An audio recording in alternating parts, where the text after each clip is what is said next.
Mark stared at the unopened text message from his brother, his hands trembling with a cold, familiar fear. It had been 3 long years since their argument. 3 years of silence built on a foundation of stubborn pride.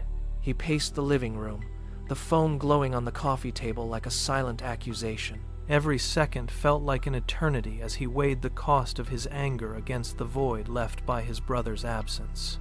He remembered the exact words that cut him open, the coldness in his brother's voice, and the betrayal that had hardened into a permanent scar.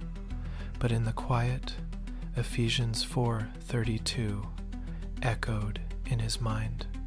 It was not a soft suggestion, but a hard command to be kind and forgiving. He looked at the empty chair where his brother used to sit, the ghost of their friendship haunting the room. The bitterness felt like a heavy stone in his chest, demanding to be dropped. He finally picked up the phone. His thumb hovered over the delete button, a final chance to stay safe in his isolation. Then, he moved to the contact list. He typed, "I miss you. Let's talk." With a sharp breath, he pressed send. The silence that followed was suffocating. 5 minutes passed, then 10. He walked to the kitchen, watching the street through the window, wondering if he had just made a mistake or a miracle. A car pulled up. His brother stepped out, hesitated, and walked toward the porch with heavy steps. Mark opened the door before the knock even came. No words were exchanged at first. The air was thick with things unsaid. Mark moved aside, and his brother stepped into the hallway. They stood there, the weight of 3 years hanging between them like a physical wall. Finally, Mark reached out and gripped his brother's shoulder. In that single touch, the tightness in his chest began to shift.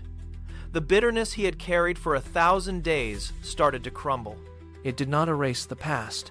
It did not fix every wound, but it opened a door that had been locked from the inside. They sat at the table, the phone forgotten. Kindness was not a feeling. It was the act of pulling out that chair. Forgiveness was not a surrender. It was the choice to stop fighting a war that had already cost them both too much. As they spoke, the room lightened. Mark realized that reflecting Christ was about being the first to bridge the gap. By releasing the debt, he was finally free to walk forward.